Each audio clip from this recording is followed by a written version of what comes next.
Okay, for the record, please state your name. James Clifford.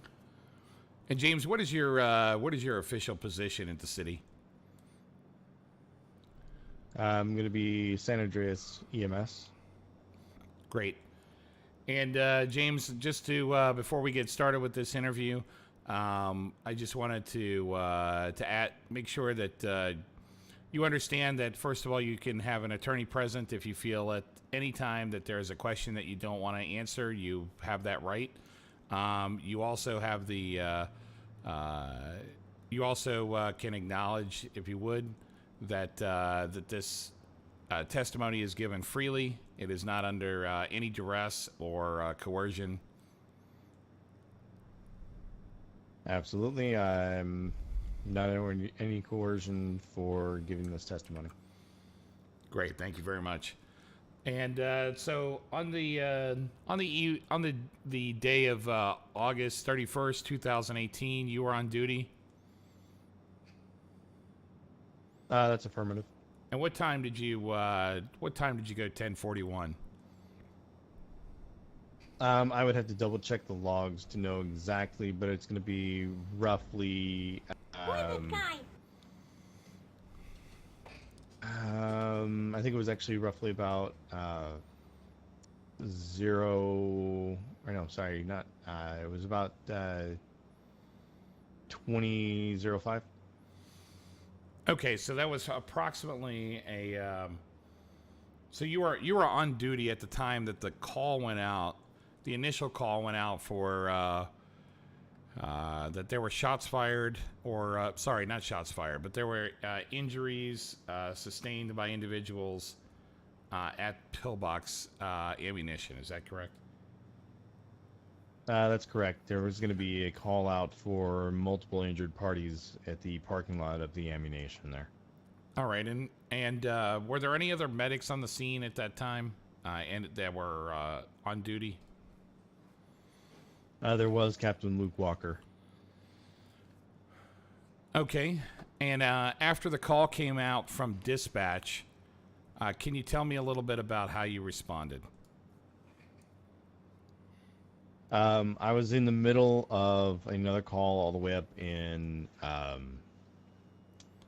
sorry, it's going to be by the church there off of 68. I don't know exactly which county or little subsection that falls into off the top of my head. I have to check. However, I was up there on another call when it came out, so I got that one processed through and began en route to that incident. I arrived on scene approximately, I would say about 10 to 12 minutes after the call went out. Okay, the call went out at dispatch around 22:12. So you arrived on scene about, you say, 10 to 12 minutes afterwards?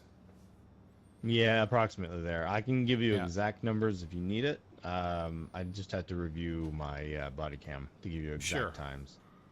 Yeah, were you wearing a body cam that day? Yes, I was. Okay, could I? Is it possible my office can get a copy of that body cam footage? Absolutely. Okay. All right. When you arrived on the scene, what did you see? What did you observe? I observed 2 individuals on the ground. Sorry, 3. One of them was being loaded up for transport, and then I tended to it's going to be Mr. Tony Corleone and Miss Wendy Schuyler. Okay, and what was the nature of Mr. Corleone and Mr. Schuyler, Miss Schuyler's injuries?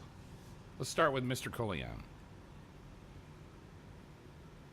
Mr. Corleone was going to be Mr. Corleone about his injuries, to be completely honest. So ascertaining what exactly happened to him is oftentimes a little bit difficult. Or were you able to triage him when you arrived on scene to get a list of what kind of injuries he had? By all appearances, it looked like he had been struck numerous times with a fist or a blunt object. All right. Would the blows be consistent with something that was a fist, or would you think it would be consistent with something that was more potentially more serious or solid than a fist? Given the area of the strikes, it could have been something more serious. But again, if he's not being cooperative and telling me what happened to him, I can only guess at what it was that actually struck him. Okay, and how about Miss Schuyler? What were the nature of her injuries?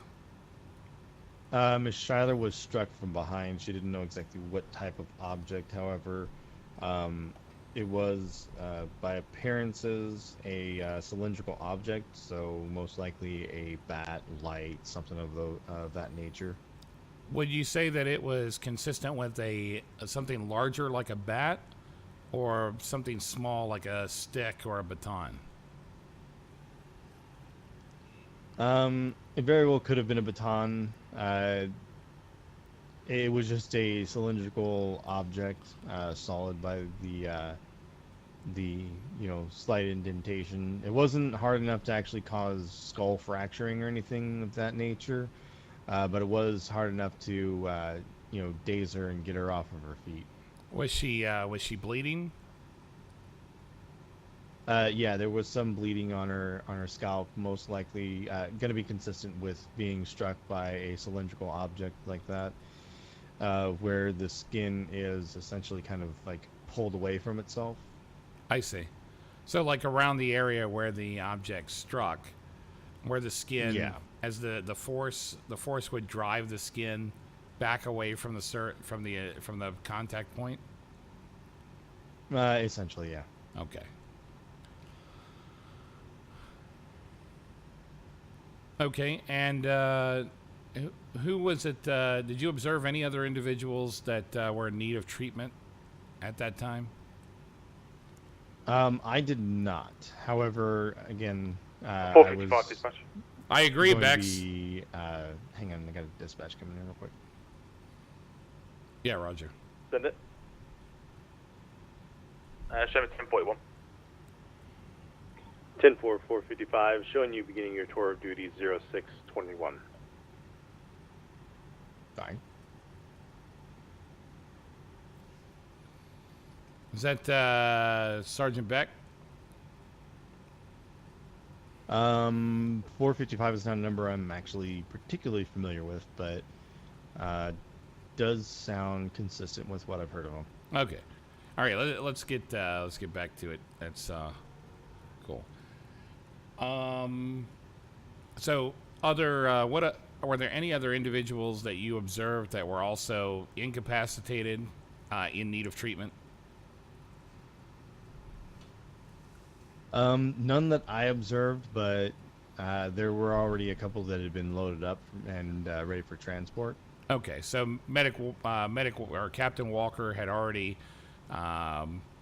treated some individuals and was in process of transporting them based on priority to Pillbox Medical. Is that right? Do you know if all patients arrived here? Yes, all the patients came here for treatment and processing.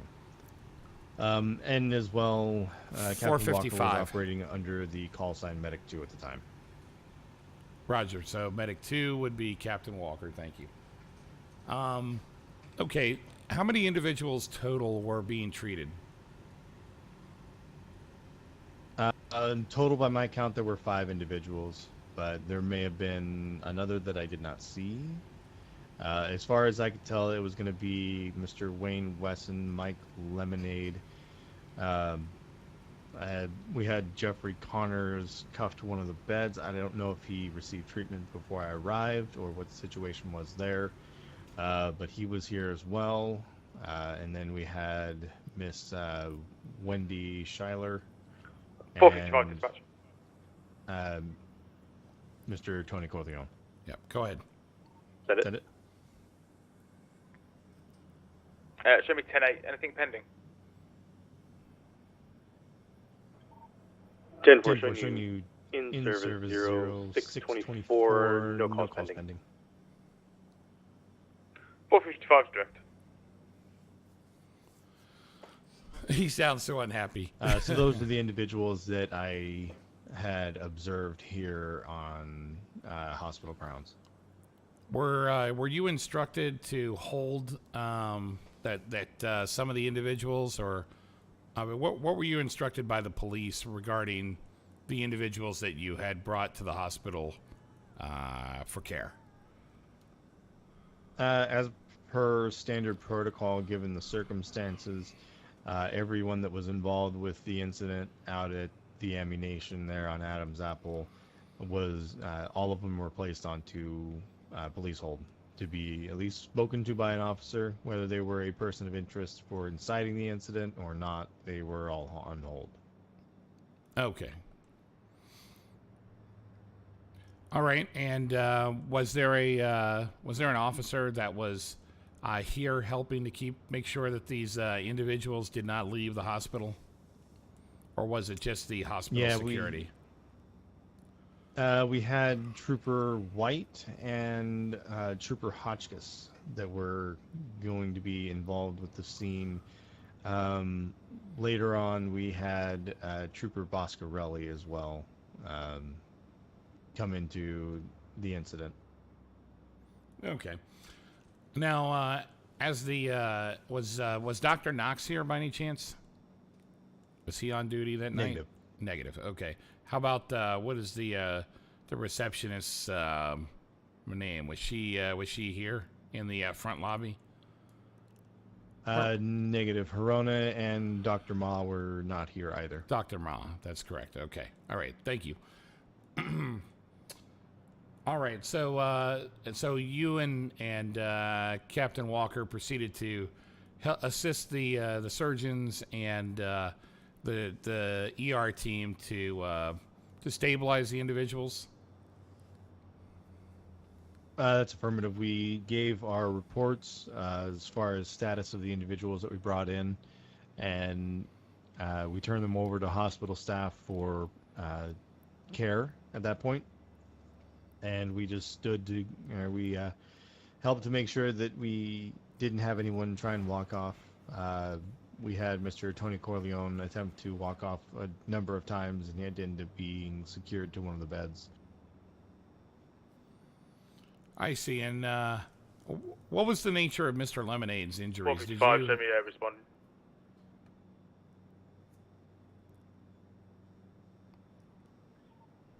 Ten nine 455. Yeah, show me responding to the latest 1032. 10-4, showing you making response 0627. Great. Shots fired again? What the hell's going on in this damn city? I mean, I heard you had shots fired over there by Redline earlier. Anyways. Yeah. I'll go over that after we're through this. Let's go ahead and keep going, because I know you could be called at any time. If we do, we'll just 455, pause it. Jim on scene. It looks like it might be the BBC. Okay, so it's around BBC. Okay. So, did you witness the nature of Mr. Lemonade's wounds? Negative. He was transported before I arrived. Okay, so that's a question I'll have for Medic Walker. So let's move forward to then. So you're treating the wounds, and approximately at 22:53. Did you witness 455 Medic 1? Can you make your way to